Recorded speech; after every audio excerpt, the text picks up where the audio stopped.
So we'll go to the low carbon design principles now.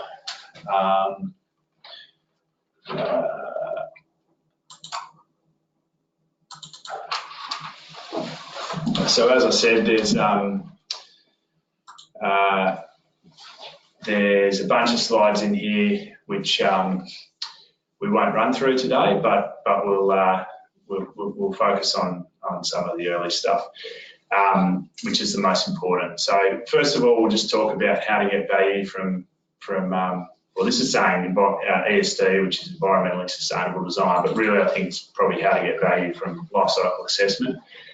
How to reduce, then there's a section on how to reduce embodied carbon and another section on how to reduce operational carbon, but the one we're really focusing on today is this first section. And I guess we are delving into the embodied carbon a little bit, but it's around the functionality and the design life, and I'll explain why that's important. So in terms of the value, so there's a bunch of different motivators that drive clients towards demanding LCA. So firstly, there is the altruistic motivation, and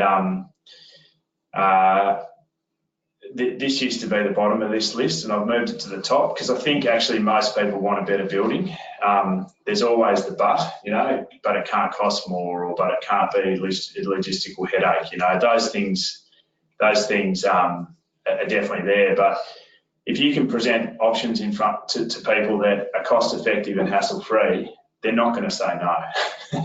No one's going to say, if you put something in front of somebody and say, oh, here's a capital cost saving, doesn't have an aesthetic, you know, effect on the building, and it's really easy to implement, and it's got an environmental saving, no one's going to say no to that, right? So there is altruistic motivation there, I think, for most people. It's just that the construction sector is very capital cost sensitive, I think, generally, and that's something that we just have to be cognizant of as, you know, on the design team, to make sure that we're putting forward effective strategies. Marketing, so the capital cost sensitivity becomes even more important in projects where they're building it to sell it. If you're building and retaining the asset, then quite often you can demonstrate life cycle cost savings, which are a benefit to the developer. But if you're building to selling, you're very sensitive to capital costs. And so if you can give the developer some kind of marketing edge and assist them in selling or leasing the project, then that's an advantage. Sometimes it's part of a government tender requirement, or there's a building rating scheme that the building's trying to achieve, and LCA can support that. In infrastructure, you have the ISCA rating, or just carbon accounting. So a lot of infrastructure projects now are interested in carbon accounting. There is also demand in the finance sector now. So investors are demanding some kind of scrutiny on particularly climate impacts for developments, but more generally sustainability as well. So we've had a few people approach us now to say, oh, we want to get this project off the line, but our investors want us to demonstrate the environmental credentials of the building, and we need a way of doing that. And then regulatory approvals more broadly. So this is there's some countries like France and Belgium that require life cycle assessment for all construction projects as in national legislation. Or there's more sort of state or local based legislation as well. So an example of that would be some local governments require environmental excellence in some areas of their cities, and LCA can provide that in some instances. So lots of motivators there, and it's usually not going to be just one of these things, right? You need to if you're selling your services to the construction industry, you need to try and touch on all these different potential motivators and delve into these different, I guess, market opportunities to sell your services. In terms of how to get good value out of the LCA, the potential value in terms of the ability to influence the environmental performance depreciates really quickly as the project progresses. So the most value you can get is even before there's a design. So it's in the briefing stage. And now that's hard to conduct an LCA in the briefing stage because you don't have a design, you don't have quantities, you don't have energy inventory, etc. But you can look at similar buildings, or you can use whole building templates to put together a really quick model at the start of the process, and then that gives you this kind of insight into, okay, well, if we do it like this, which is maybe business as usual, these are where the impacts are going to be. You know, is it in the materials? Is it in the energy? Is it in the water use? Like, where are the impacts going to be, and where should we focus our effort as we move into the actual design phase? The other thing it also does, if we get in early, is it enables us to focus on functionality and design life. So sometimes getting impacts out of, so reducing the impacts in the operational phase is usually pretty easy and comparatively, and that's because there's been a lot of focus on that in the last 15 years. There's been a lot of energy efficiency products that have come onto the market. There's renewable energy that you can use to reduce your operational impacts, etc. And in a lot of cases, making big strides in that area of the design is relatively easy compared to making big strides in reducing the embodied carbon. Where you can make, or embodied impacts, where you can make big strides in the embodied impacts is in the functionality and design life, and I'll talk about that a little bit later. So in terms of the services you can provide along this timeline, there's the target setting, which is that really early stage sort of what if scenario process, and I think we're going to run some webinars on this at some point in the near future on how to run a target setting. So if you're on our mailing list, you should get a notification for that. The LCD service, which is what we've basically been doing in this training session, that usually happens at some point in the design process. And then you can do audits during the design life as well. So an example of that is the Perth Stadium. So we actually conducted all three of these for the Perth Stadium, and the audit was very insightful. So it was really interesting. We got the operational energy estimate pretty right for the target setting, and then another consultant did a very detailed energy model, which was very sophisticated and used all sorts of swanky software to get an energy estimate, and we got a very different figure for the energy. When we came back to do the audit, it basically realigned with the original target setting, which was based on energy monitoring data that we got from other stadiums. And it was because the assumptions in the energy model here were, they assumed basically the whole place got shut down in between events, but there was a base load which was about 20% of the peak load that just ran pretty much 24/7 throughout the whole year. So the audit can be really insightful in terms of informing how you can improve your simulation next time, but also identifying improvements in that operational phase as well. So there was a bunch of things that we identified that they were doing out there in the operational phase which could have been improved as well. So you still can make improvements in this phase.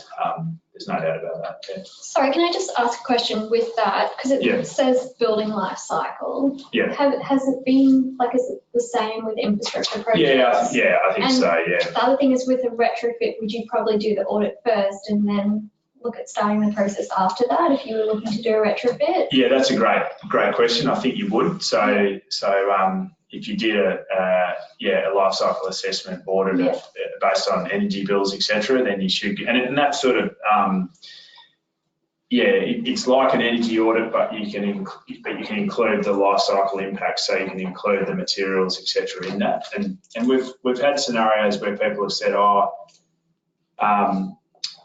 we're looking at two different options here. One's a knock over and rebuild, and one's a retrofit. You know, can we do like a target setting study to understand what's the better option? And it does.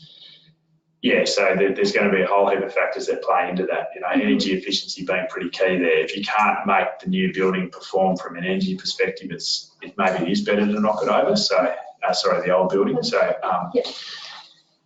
yeah, I think that's a really good question. So reducing embodied impacts. So there's all these obvious areas that I think that people generally focus on for reducing embodied impacts, like materials, assembly, recurring, demolition, etc.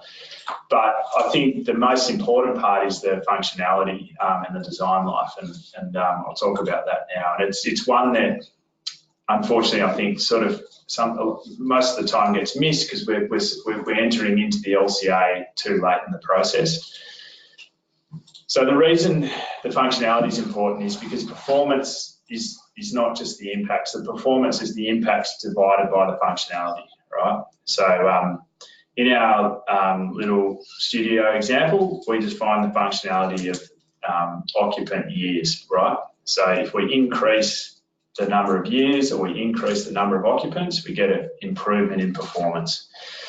And when you're talking about embodied impacts, so that little design, if we assume that it's lasting 30 years or whatever, that little studio house, then all the foundations, the walls, the roof, etc., then regardless of how long those materials could last, they're going to be disposed of or sent back into, it's going to be the end of their life in that building after 30 years. So if you can increase the design life of the building, so if you push that out to 60 years, then all of a sudden all those components, you're getting double the performance out of them, right? So the impact per occupant per year is going to halve, right? And you can't. It's really hard to do that it's really hard to say, here's an alternative concrete and it's got half the impact. You know, there is these geopolymer concretes at the moment, which I think are a lot lower impacts, but I think they're 3 times the cost or something like that. I don't quote me on that, but I think they are significantly more expensive. So this functionality thing is a really good way of dramatically improving the performance of the materials. So what we're talking about here in terms of functionality, it's really the functional unit. And that might be net usable area, it might be occupants, it might be years, it might be occupant year, which is the one that we settled on for the little residential project. So that's the way you've got to think about performance is it's not just impacts, it's impacts divided by functional unit.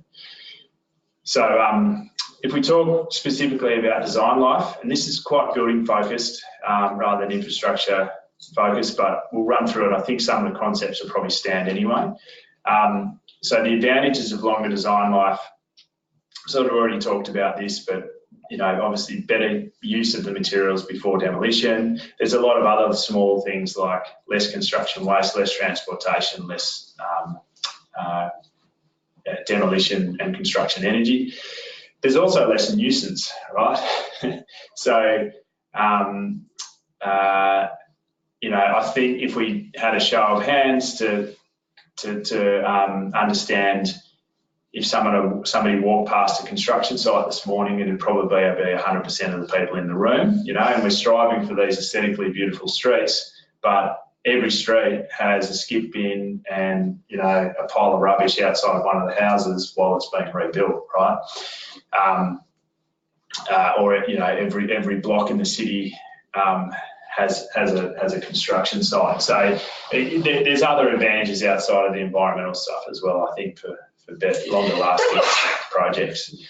And that goes the same for infrastructure. You know, if you have to, if you're building a road and it has to be rebuilt every 30 years, then there's a lot of nuisance associated with that in terms of traffic jams, etc., while that process is occurring. So the factors affecting design life, so there's the service life of the materials, there's the redevelopment potential, or there's some kind of disaster. So what we find in buildings is that the biggest driver is actually this redevelopment potential. So, and I'll talk about some of the stats around that. So this is a survey that was conducted in North America. And this is really interesting actually because this area is dominated by timber buildings. So you'd expect that there'd be a lot of fire damage, etc., in these buildings compared to, say, Perth, where you've got a lot of double brick buildings. You'd expect probably the buildings wouldn't last as long because they're made of timber. But what they found was that only 15% of buildings were knocked out due to some kind of structural issue or disaster, fire probably being the most common. And it was 85% of the buildings were knocked over due to redevelopment. And there was a similar study in Australia, different motivator for this study. This was looking at trying to calculate carbon stocks, but they went and surveyed, I think the bulk of the surveys were in South Australia from memory, but they were trying to understand what was causing redevelopment of buildings, and this had a cross section. You know, the other study had a cross section of building types as well, but this is probably a greater cross section of building types. And there was two categories here which dominated. One was dwelling ceases to suit owner needs, and the other one was demolished for site redevelopment. And I think you can kind of group those into the same thing. At the end of the day, the building was redeveloped not because it was unserviceable. It was redeveloped because they wanted something different. Now, how do you counter that? How do you improve design life? The key thing is to think about that development potential. So you future-proof the asset. And essentially, if you increase the value of the asset compared to the land, that's probably going to have a positive impact on the redevelopment potential. So particularly with buildings. So it's going to be harder to justify knocking over a building that's worth $1 million on a $100,000 block than it would be knocking over a $100,000 building on a $1 million block, you know. So if it's economically motivated, that ratio is going to be the biggest driver. Design quality will be important. So if you can create, if an architect or designer can create some kind of timeless character, that's going to be, and this shouldn't say ensuring the house, it should just say ensuring the asset is, you know, is designed for the site and surrounds. That's going to help extend the design life. And this one's really important, and it definitely carries over to other you know, infrastructure, etc., which is enable retrofitting. So can the functionality be increased, you know, over time without knocking it over and starting again? In a sort of residential setting, that might be, you know, changing the occupant mix. So dual key residences, I think, are a great example of that, where you have, instead of having a 4-bedroom house, you have a 3-bedroom house with a 1-bedroom sort of attached unit. And that means that as the family evolves and the kids grow up, one of them can move into that 1-bedroom unit while they're at uni or starting out or whatever it is, and there's still, you know, there's a bigger element of independence there for them. Who knows? Maybe the parents get booted into the 1-bedroom unit later on. Like there's an ability for that building to evolve, you know, over time, and you can do similar things with commercial buildings, similar things for infrastructure as well. So designing for that future in mind, I think, is really important. I think this is a real challenge for the infrastructure space at the moment, because with things like autonomous vehicles, etc., we really don't, it's really hard to predict what the demand's going to be. You know, what's that going to look like in terms of how do we retrofit to account for that. And then obviously ensuring you use appropriate materials. This is based on the statistics that we do have. You know, this is secondary to those, you know, to avoiding the redevelopment potential. But it is important to use appropriate materials depending on where the asset is. And then where you've got really low redevelopment potential, so you can have a really big focus on the durability of the construction materials and low maintenance design principles, etc. So, you know, there's buildings, lots of buildings in Europe that have been standing for 400 plus years, and you know, those embodied impacts of those foundations, they've well and truly kind of paid themselves off now, right? So if that's, you know, if that's our kind of milestone, you know, then at that point you can kind of, you know, if we think the building's going to last 400 years, you can pour as much concrete into those foundations as you want, and it's probably still going to be low impact, you know. So in terms of performance, I mean, there's a bit of a philosophical debate there about the timing of the emissions, I guess, because this is probably the most critical period. But yeah, it's still, those concepts still stand, I think. Yeah. So now moving on to the functionality, which is so design life is part of functionality as well, but this is specifically around the other elements of functionality. So it's a really critical element of good design and environmental performance. So we might talk about yield as being functionality. So, you know, the usable floor area, or using that usable floor area in an efficient way. But in infrastructure, it'll be thinking about, you know, the core purpose of the asset. So if it's a road, it's how much freight and how many commuters can this asset handle. So it's, yeah, that's what the focus should be in terms of, and that drives some really interesting design choices as well. So if it might mean that the total impacts of your asset increase, but if you get a much bigger potential functionality improvement out of that, then potentially that's a better outcome. Although we have been, yeah, I did a blog post on this years and years ago and got shot down pretty violently by somebody who said that anything that encourages car driving is bad. And so again, philosophical debates that you could have there, but it's yeah. So there's, yeah, I think focusing on the functionality is really important, and I think that is something that ISCA could probably improve on a little bit. Is at the moment the way they're rating their infrastructure projects is you set your own benchmark, right? And if it is transport infrastructure, why don't we think of how the road compares to a rail project, you know, in terms of moving commuters or whatever it might be? Because there would be probably an order of magnitude difference in the impacts, you know, per commute in those two scenarios, and we're kind of, you know, we're missing the wood for the trees a little bit in ignoring that, I think, with the ISCA rating. But anyway, so moving on. So to sort of delve into this functionality thing and just use some examples to help people understand this. So this is really interesting to look at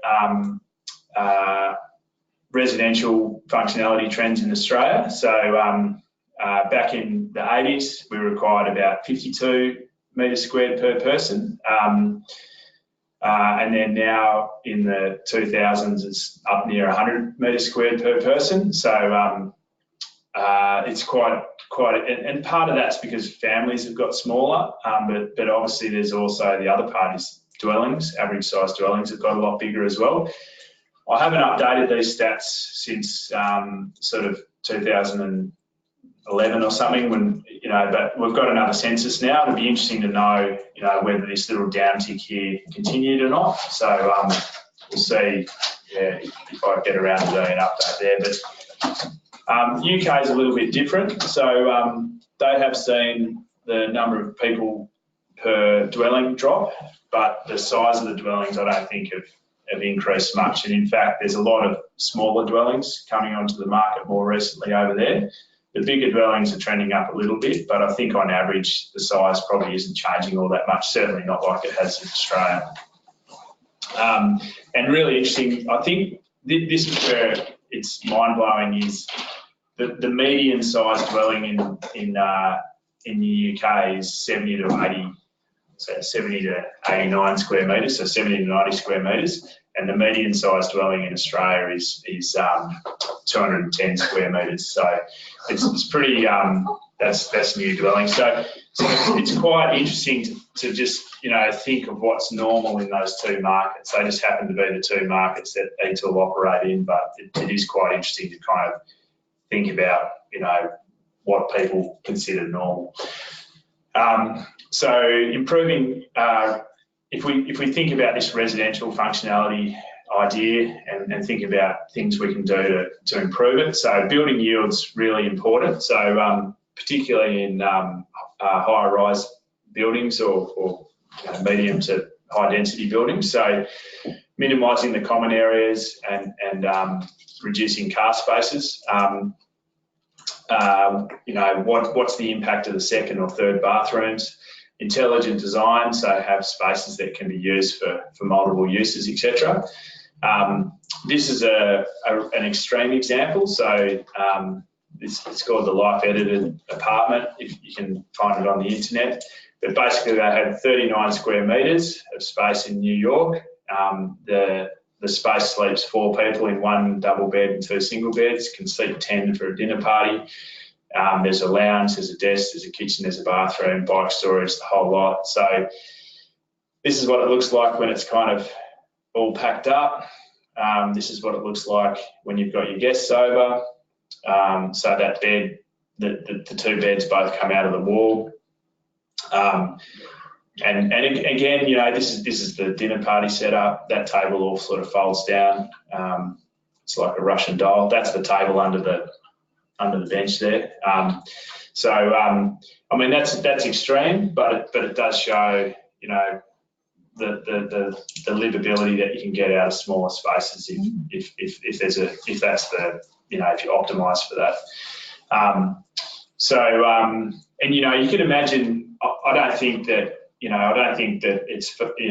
it's reasonable to expect that we reduce the average size of our dwellings from 200 square metres down to 40, but you can imagine what that would do to the impacts associated with living, housing in Australia if we did do that. I don't even have to go that far but that's, there's huge benefits in functionality improvements. If we look at the offices, which is another kind of big part of the construction market, so sharing services between floors can help optimising the lift size, speed and number. So I remember one of the first office LCAs we did, we looked at all the energy items and the consultant at eTool was saying, I've researched the lift energy, and one thing you can do to improve the energy consumption in lifts is to slow the speed down. I was like, oh, okay, well, what impact does that have on, moving the people, right? And this is sort of kind of almost focusing that functionality argument right down to the lift itself. And it's like, does that mean they'll need another lift? It's like, oh, yeah, potentially, but, you can get a 50% energy saving. It's like, well, what does that do to the floor area, And you're taking 10 square metres out of 20 floors, right? That's 200 square metres of potential net lettable area that you're automatically removing. And when we did the numbers on that and worked out what the impact saving or net, the net impact difference on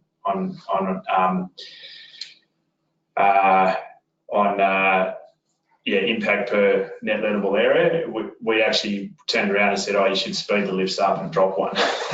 so yeah, that's something to consider is making sure that you're not driving poor kind of outcomes in terms of functionality.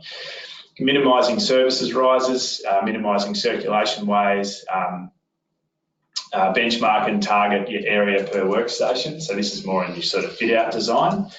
And lettable mezzanine floors in the foyers is a really nice way of getting a big bump up in net lettable area.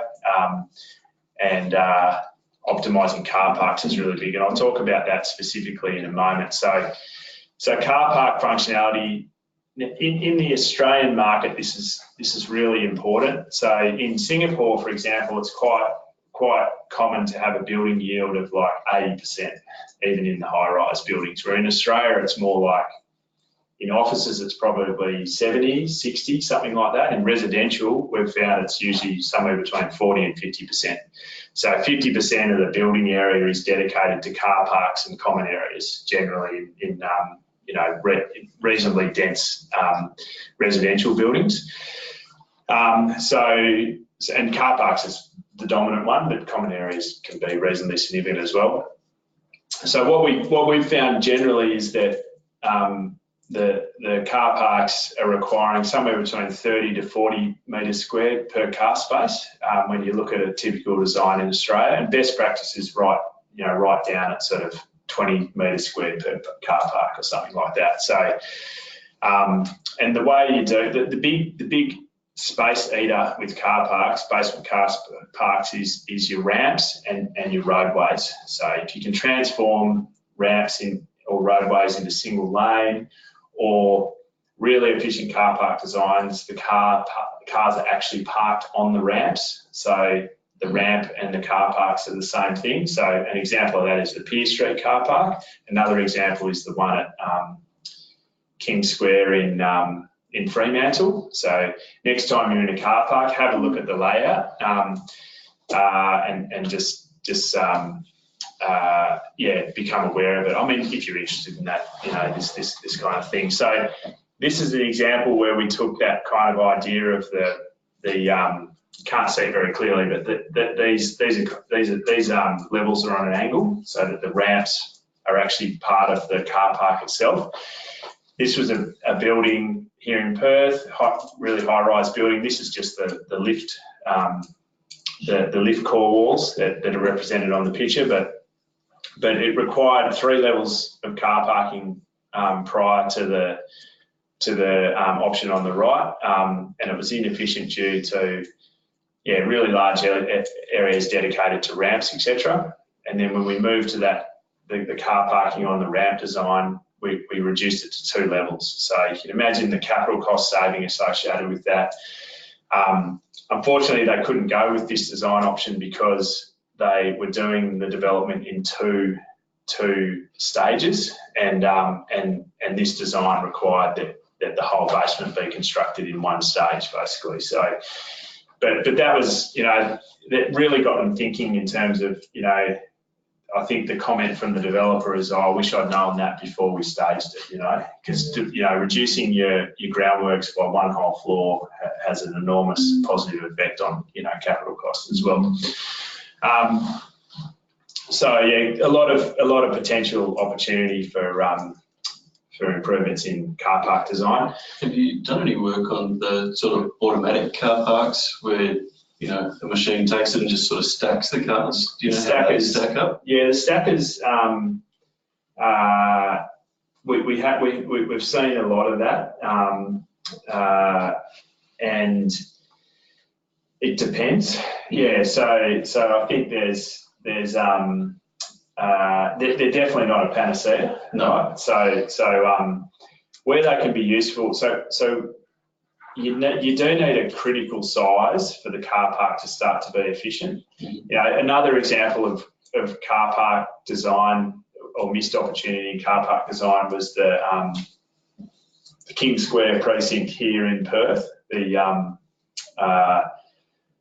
You know, that section between the city and Northbridge that's been developed, and there's a lot of new commercial buildings in there, and every single basement car park in all those new buildings is a separate entity. And if it had been constructed as one entity, then they probably could have increased the number of car spaces and reduced the amount of groundworks. You know, so just and the reason is every single one of those individual buildings has up and down ramps. You know, where they're losing heaps of space as a percentage of the area. If they just had one up and down ramp for all 4 buildings, it just would have really dramatically increased the, you know, the spatial efficiency of the car park.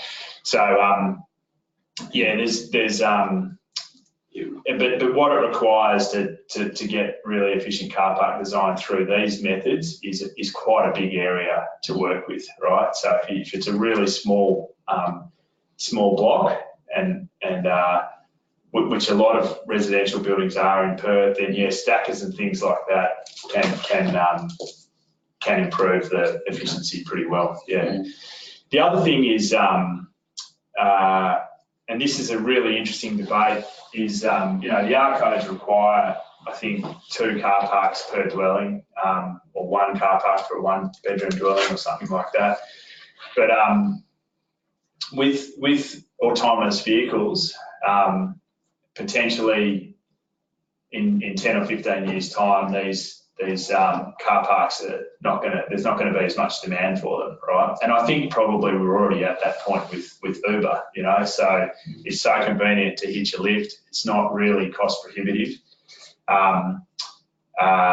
For many people who only occasionally use a car, it would probably be cheaper for them to ditch the rego, ditch the maintenance expenses, etc., for the car, and just rely on Uber. And I think that's only going to become easier with autonomous vehicles, right? So yeah, potentially that requirement for 2 car parks per dwelling, you know, isn't going to stand up in the future, and that's something that maybe we should be moving towards that with our new buildings now, and just putting that argument forward. Or it's like 1.5 car parks, but that half car park is dedicated to a shared fleet, right? That's another kind of option that maybe would work in higher density buildings as well. So yeah, that could have a big positive impact on the you know, the size requirement. So what I was talking about here is, you know, you've got your brief, it's X number of car parks. How do you fit that in as efficiently as possible? But the other option is, can we reduce the brief? You know, can we reduce the required number of car parks? That's another option as well. Are the car park areas generally lower ceiling height? I was just thinking in terms of retrofitting down the track when there are less vehicles in theory.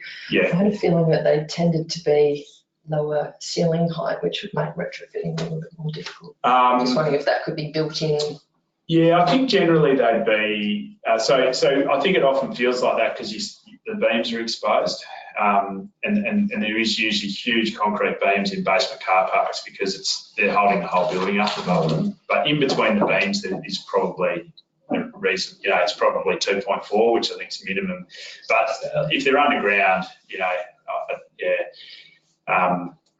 there's limitations on what, you know, yeah, I don't fancy working or living underground, but there's probably other, exactly, yeah.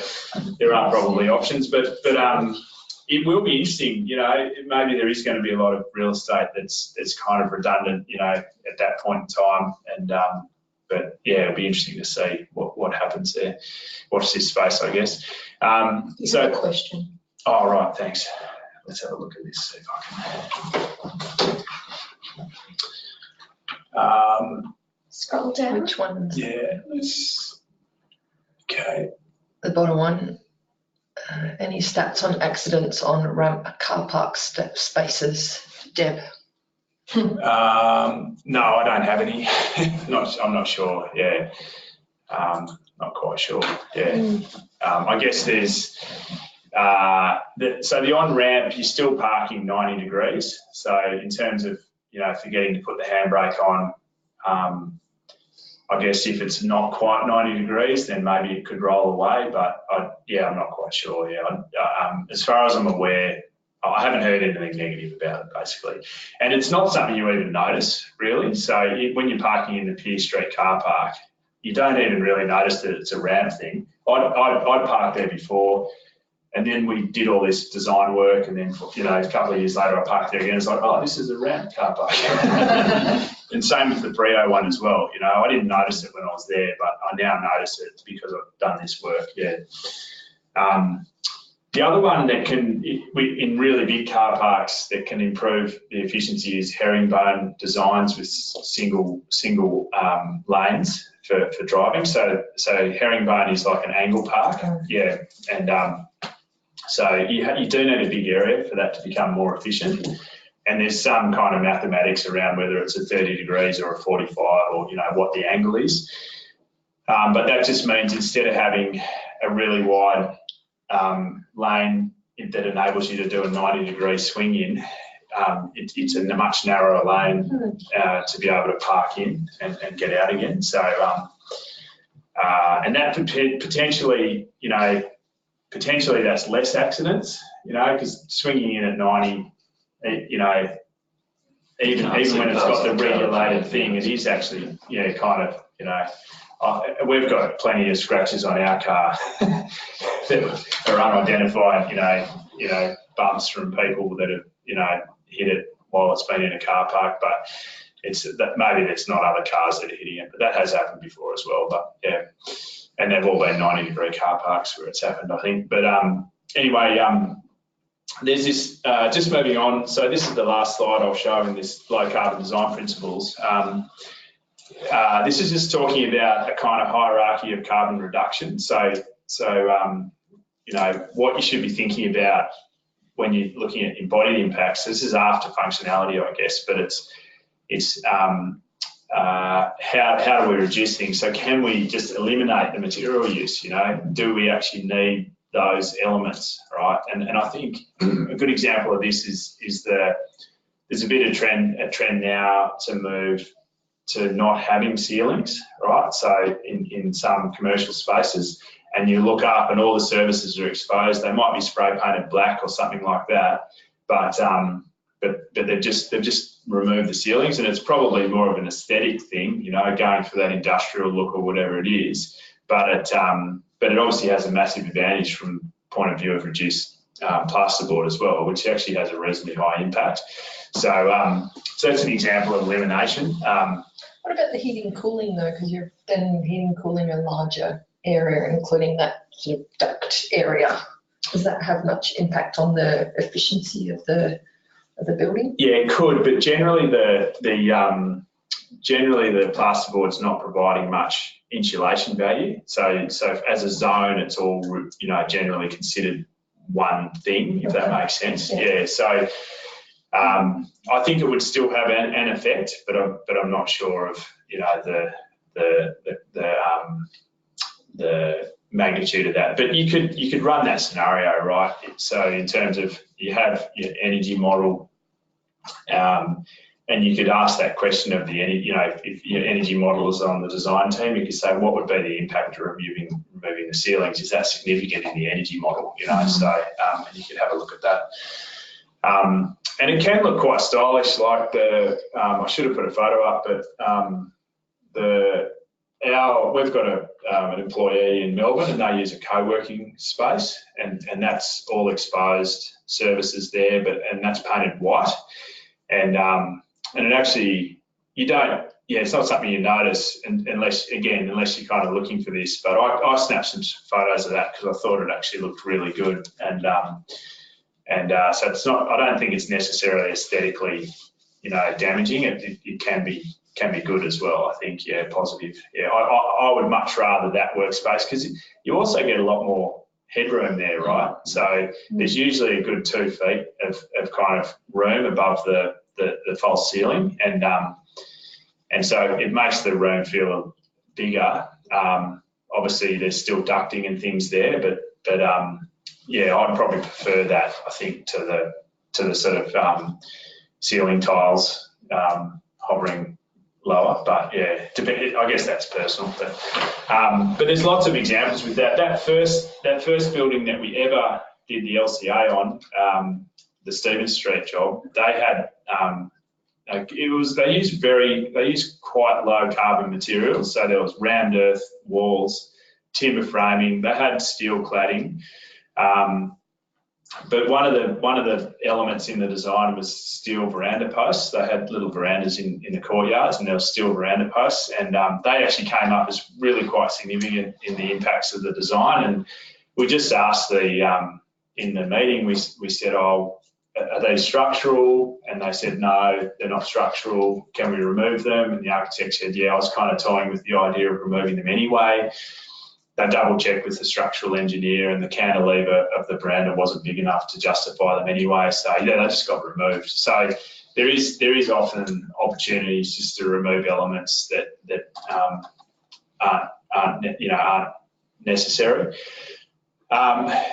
Reducing the size, the area, the volume of things can be important. Substitution, it would be the next level down. Now that often is where everybody focuses their attention. It's kind of the go-to. It's like, oh, let's swap the concrete out with fly ash concrete, or let's swap this out with that, or let's get a sustainable carpet or whatever. But there are these other options that really probably should be considered beforehand. And the last sort of fallback is offsetting, so, and this is not included in the LCA itself, but it's something you can do post LCA and say, well, we now know what our impacts are. Can we offset?